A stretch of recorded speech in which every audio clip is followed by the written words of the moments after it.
चलते हैं हिंदी व्याकरण। चैप्टर है सर्वनाम। क्लास 10 और 9 के लिए सर्वनाम की परिभाषा क्या है? तो कहते हैं संज्ञा के स्थान पर प्रयुक्त होने वाले शब्दों को सर्वनाम कहते हैं। भाई समझ में करते हैं कि संज्ञा किसे कहते हैं? किसी के नाम को कहते हैं, और नाम के बदले में जो आता है उसे सर्वनाम कहते हैं।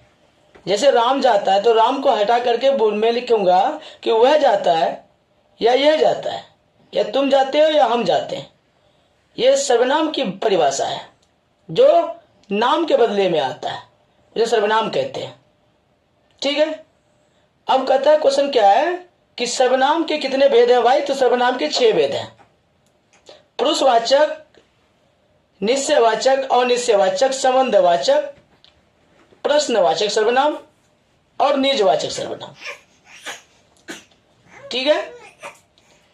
उसके बाद पुरुषवाचक सर्वनाम का परिभाषा क्या है कि वह सर्वनाम पुरुषवाचक या स्त्रीवाचक संज्ञाओं के बदले में आता है, जिससे किसी पुरुष जाति का या स्त्री जाति का बोध होता है,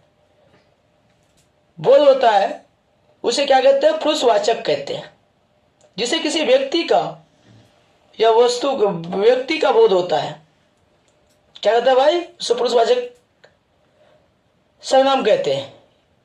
जैसे में लिखा है कि मैं, आप, वह आदि पुरुषवाचक सर्वनाम के 3 भेद हैं।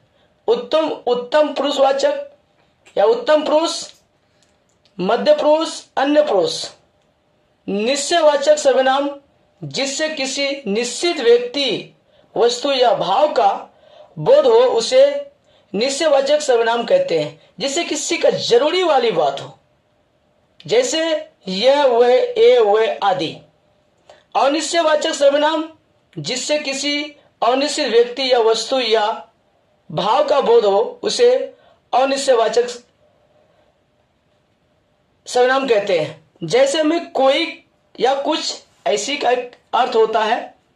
अगला क्वेश्चन है संबंधवाचक, जिस सर्वनाम से या वाक्य में आए संज्ञा के साथ संबंध स्थापित करता हो या योग करता हो, उसे संबंधवाचक सर्वनाम कहते हैं। जैसे में जो, सो आदि।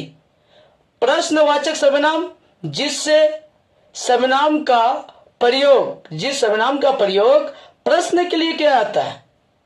ये वाक्य के अनुसार, वाक्य में अगर देखा जाए कि जिसे वो सवाल पूछता है हमारा, वो क्या कहेंगे? प्रश्नवाचक सर्वनाम कहेंगे। जैसे में कौन और क्या आते ही क्या होता है? वो प्रश्नवाचक में आ जाता है।